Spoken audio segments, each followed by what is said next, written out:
Urdu audio books .com پر آپ سن رہے ہیں سیرت سرور عالم صلی اللہ علیہ وآلہ وسلم، جلد دوئم، تالیف مولانا سید ابو الاعلیٰ مودودی،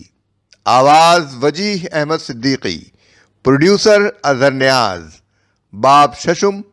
حصہ 8۔ اب قانون وہ ہے جو اللہ نے محمد صلی اللہ علیہ وآلہ وسلم کے ذریعے سے دیا ہے۔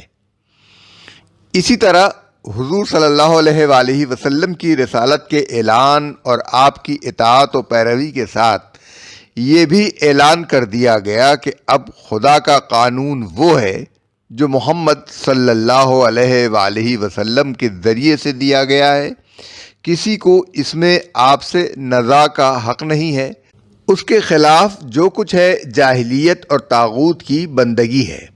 اور رسول اللہ صلی اللہ علیہ وآلہ وسلم خدا کے مقرر کردہ حاکم ہیں، جن کا کام یہ ہے کہ لوگوں کے معاملات کا فیصلہ اللہ کی نازل کردہ ہدایت کے مطابق کریں۔ پھر بنی اسرائیل کے بعد،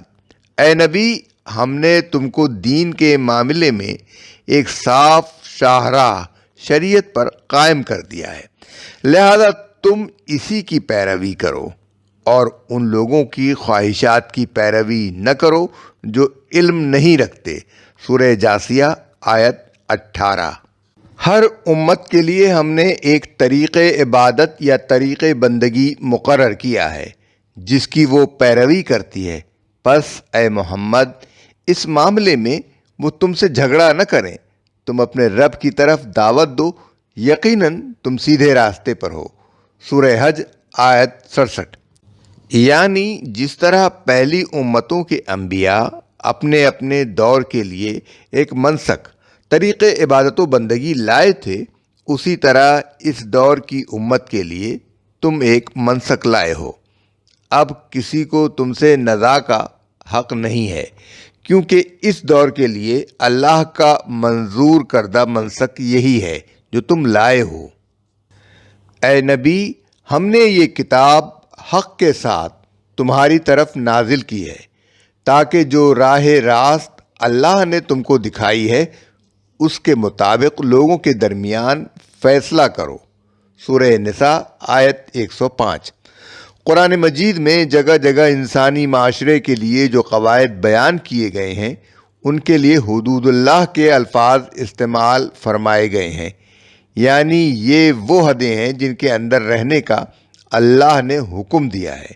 پھر کہیں سختی کے ساتھ متنبہ کیا گیا کہ ان سرحدوں کے قریب نہ پھٹکنا، کہیں فرمایا گیا کہ ان سے تجاوز کرنے والے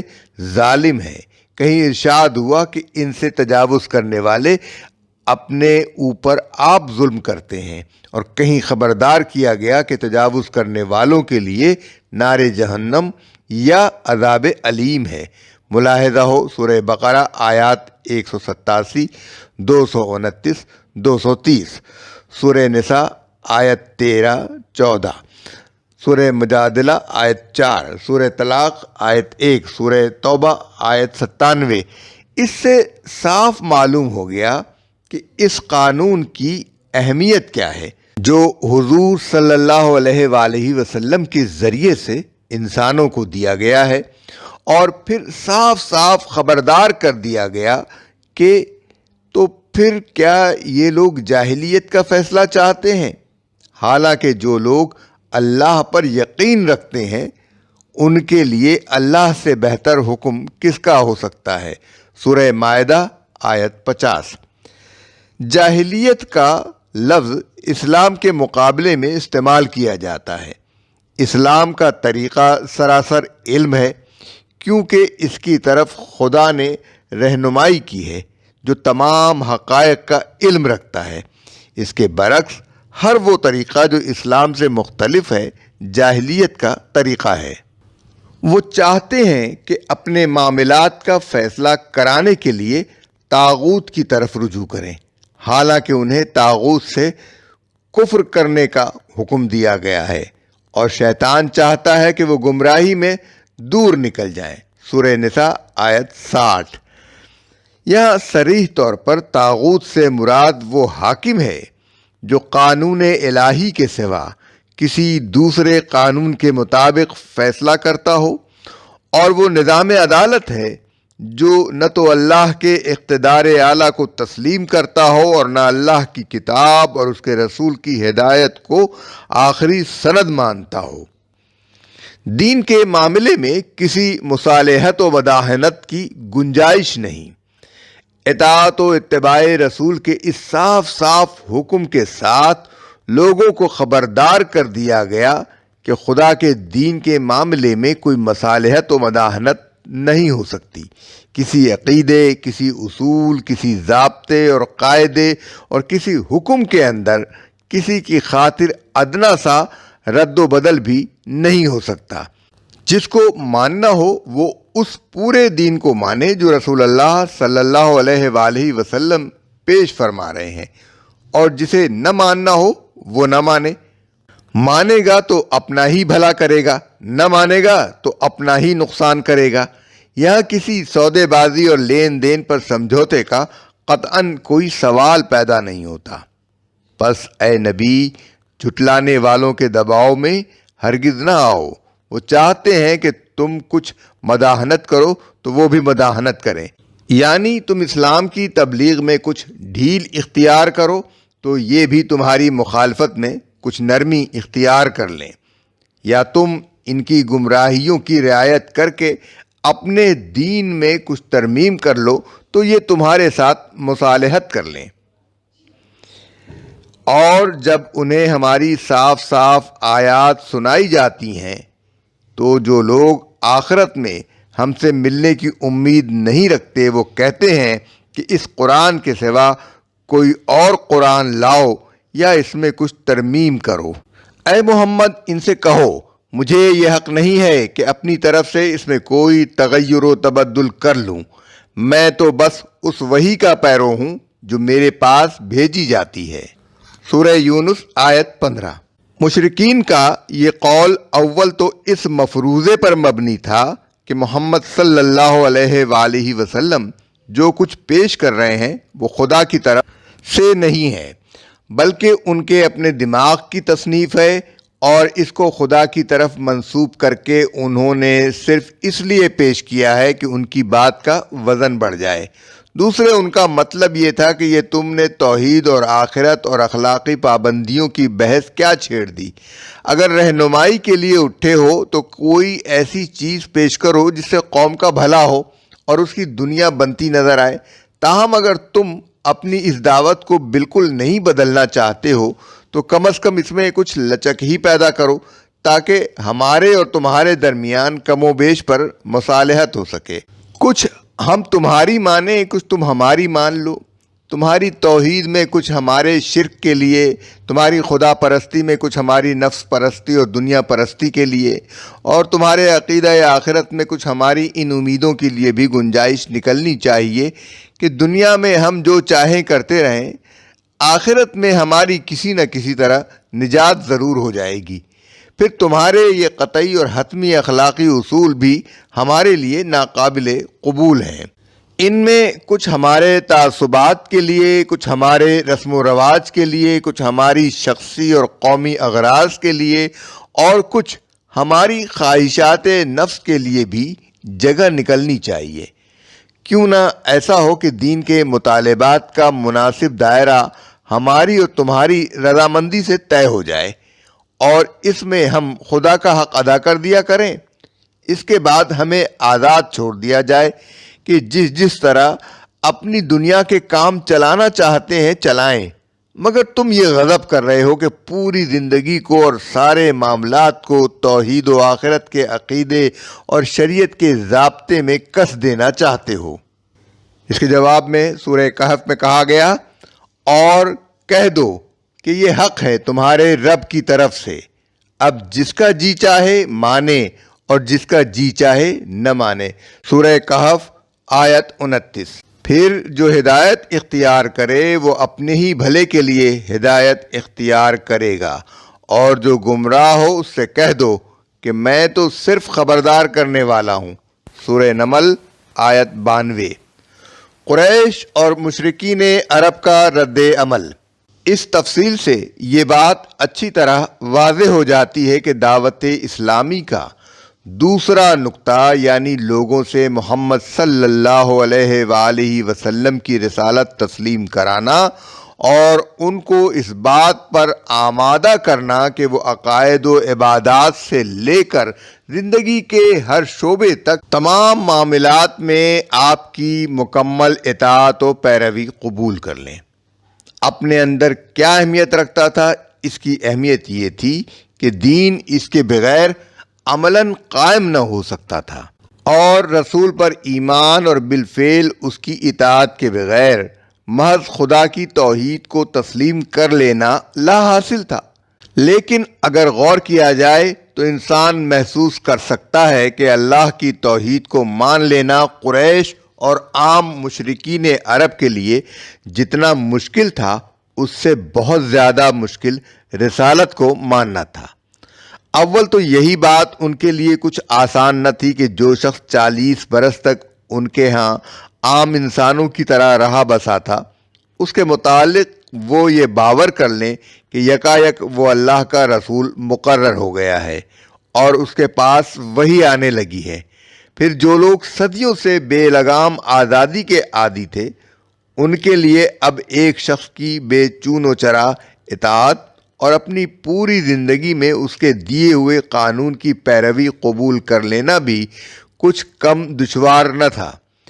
اور اس سے زیادہ سخت دشواری ان سرداروں کے لیے تھی جو اب تک اپنے قبیلوں اور گروہوں کے صاحب امر بنے ہوئے تھے، ان مذہبی پیشواؤں کے لیے تھی جو ملک بھر میں شرک کے بڑے بڑے مراکز کا کاروبار چلا رہے تھے، ان کاہنوں کے لیے تھی جو غیب دانی کے مدعی تھے اور جن کی طرف اپنی گمشدہ چیزوں کے پتے پوچھنے اور اپنے مستقبل کا حال معلوم کرنے کے لیے لوگ رجوع کرتے تھے۔ ان میں سے ہر ایک کے لیے یہ رسالت گویا کھلا کھلا پیغام موت تھی، جسے قبول کرنا تو درکنار، ٹھنڈے دل سے سننا بھی ان کے لیے ممکن نہ تھا۔ غرض ہر وہ شخص جس کا مفاد پرانے جاہلیت کے نظام کی برقراری سے کسی نہ کسی طور پر وابستہ تھا، اس کے لیے یہ خطرہ پیدا ہو گیا تھا کہ اگر لوگ محمد صلی اللہ علیہ وآلہ وسلم کی رسالت کو مان لیں اور یہ تسلیم کر کے ان کے تابع فرمان بن جائیں کہ جو کچھ وہ پیش کر رہے ہیں وہ خداوند ارض و سما کی طرف سے ہے، تو پھر معاشرے میں اس کا چراغ کسی طرح نہ جل سکے گا۔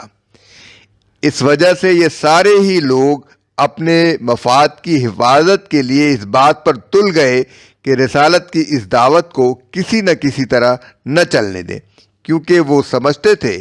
کہ اگر عوام الناس ایک معمور من اللہ رہنما کی پیروی اور ایک منزل من اللہ دین و آئین کی اطاعت کو مان گئے تو پھر بالآخر انہیں بھی ہتھیار ڈالنے پڑیں گے اور مطاع کے بجائے مطیع بن کر رہنا پڑے گا۔ ایک طرف یہ دشواریاں تھیں تو دوسری طرف ایک اور دشواری اور بڑی سخت دشواری ان کے لیے یہ تھی کہ رسالت کا دعویٰ لے کر ان کے درمیان ایک ایسا شخص اٹھا تھا جو ان کی قوم کا بہترین آدمی تھا، جس کی اخلاقی فضیلت کو ساری قوم مانتی تھی، جس کو 5 ہی سال پہلے ساری قوم نے بالاتفاق امین کہا تھا، جس نے اپنی رسالت کا دعویٰ پیش کرنے سے عین پہلے کوہ صفا پر چڑھ کر جب پوچھا تھا کہ اگر میں تمہیں خبر دوں کہ پہاڑی کے پیچھے ایک لشکر تم پر حملہ آور ہونے کے لیے تیار ہے تو کیا تم میری بات مانو گے؟ تو سب نے کہا تھا ہاں ہم مان لیں گے، کیونکہ ہمیں تم سے کبھی جھوٹ کا تجربہ نہیں ہوا ہے۔ اس کے بعد ان کے لیے اسی شخص کو جھوٹا قرار دینا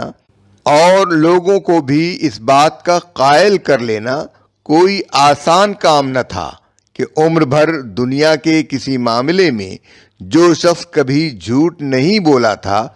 وہ اتنا بڑا جھوٹ لے کر اٹھ کھڑا ہوا ہے کہ خداوند نے اسے رسول مقرر کیا ہے اور خدا کا کلام اس پر نازل ہوتا ہے۔ اس کے متعلق قرآن مجید میں ایک جگہ فرمایا گیا ہے، اے محمد، ہمیں معلوم ہے کہ جو باتیں یہ لوگ بناتے ہیں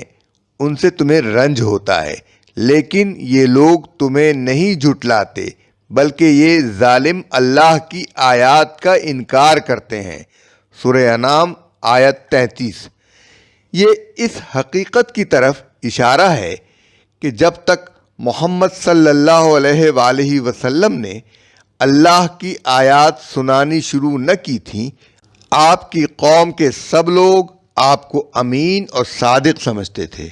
اور آپ کی راست بازی پر مکمل اعتماد رکھتے تھے۔ انہوں نے آپ کو جھٹلایا اس وقت جب آپ صلی اللہ علیہ وآلہ وسلم نے اللہ کی طرف سے پیغام پہنچانا شروع کیا،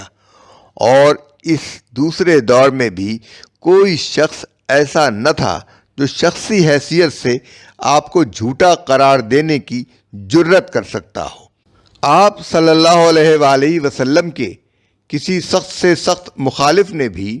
کبھی آپ پر یہ الزام نہیں لگایا کہ آپ صلی اللہ علیہ وآلہ وسلم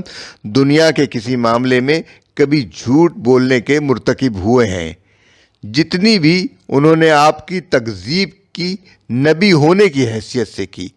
آپ صلی اللہ علیہ وآلہ وسلم کا سب سے بڑا دشمن ابو جہل تھا، اور حضرت علی رضی اللہ تعالی عنہ کی روایت ہے کہ ایک مرتبہ خود اس نے نبی صلی اللہ علیہ وآلہ وسلم سے کہا، ہم آپ کو تو جھوٹا نہیں کہتے، مگر جو کچھ آپ پیش کر رہے ہیں اسے جھوٹ قرار دیتے ہیں۔ یہ روایت امام سفیان ثوری اور حاکم نے حضرت علی رضی اللہ عنہ سے نقل کی ہے۔ جنگ بدر کے موقع پر اخنس بن شریق نے تخلیہ میں ابو جہل سے پوچھا، یہاں میرے اور تمہارے سوا کوئی تیسرا موجود نہیں ہے، سچ بتاؤ کہ محمد صلی اللہ علیہ وسلم کو تم جھوٹا سمجھتے ہو یا سچا؟ اس نے جواب دیا، خدا کی قسم، محمد صلی اللہ علیہ وآلہ وسلم ایک سچا آدمی ہے، عمر بھر کبھی جھوٹ نہیں بولا، مگر جب لواء اور حجابت اور سقائیت اور نبوت سب کچھ ہی بنی قصی ہی کے حصے میں آ جائے تو بتاؤ باقی سارے قریش کے پاس کیا رہ گیا؟ یہ روایت ابن جریر نے اپنی تفسیر میں نقل کی ہے۔ اخنس بن شریق، جس کا یہاں ذکر کیا جا رہا ہے، بنی زہرہ نبی صلی اللہ علیہ وسلم کے ننیالی خاندان کا حلیف تھا۔ اگرچہ جنگ میں قریش کے ساتھ آیا تھا، مگر ابن ہشام کا بیان ہے کہ اس نے اور بنی زہرہ نے لڑائی میں حصہ نہیں لیا۔ اسی بنا پر اس آیت میں اللہ تعالیٰ اپنے نبی کو تسلی دے رہا ہے کہ تکذیب دراصل تمہاری نہیں بلکہ ہماری کی جا رہی ہے، اور جب ہم تحمل و بردباری کے ساتھ اسے برداشت کیے جا رہے ہیں اور ڈھیل پر ڈھیل دیے جاتے ہیں تو تم کیوں مضطرب ہوتے ہو؟ اعتراضات، الزامات اور عجیب عجیب مطالبات۔ اس دوہری مشکل سے دوچار ہونے کے بعد قریش اور دوسرے مشرکین کے لیے اس کے سوا کوئی راستہ نہ رہا کہ حضور صلی اللہ علیہ وآلہ وسلم کی رسالت کو نہ ماننے کے لیے طرح طرح کے اعتراضات کریں، مختلف اور متضاد الزامات آپ پر لگائیں اور عجیب عجیب معجزات دکھانے کا آپ سے مطالبہ کریں۔ لیکن جیسا کہ توحید کے معاملے میں آپ نے دیکھا کہ شرک کی تردید اور وحدانیت خداوندی کے اثبات کے لیے ایسے زبردست دلائل پیش کیے گئے تھے جن سے کسی معقول آدمی کے لیے ان حقائق کا انکار کرنے کی گنجائش نہیں رہی تھی۔ ٹھیک اسی طرح رسالت کے خلاف بھی مشرکین کے ان تمام حربوں کا مقابلہ ایسے مدلل طریقے سے کیا گیا کہ جس کے دماغ میں بھی کچھ عقل تھی وہ دل میں قائل ہوئے بغیر نہ رہ سکا، خواہ ضد اور ہٹ دھرمی سے وہ مخالفت کرتا رہے۔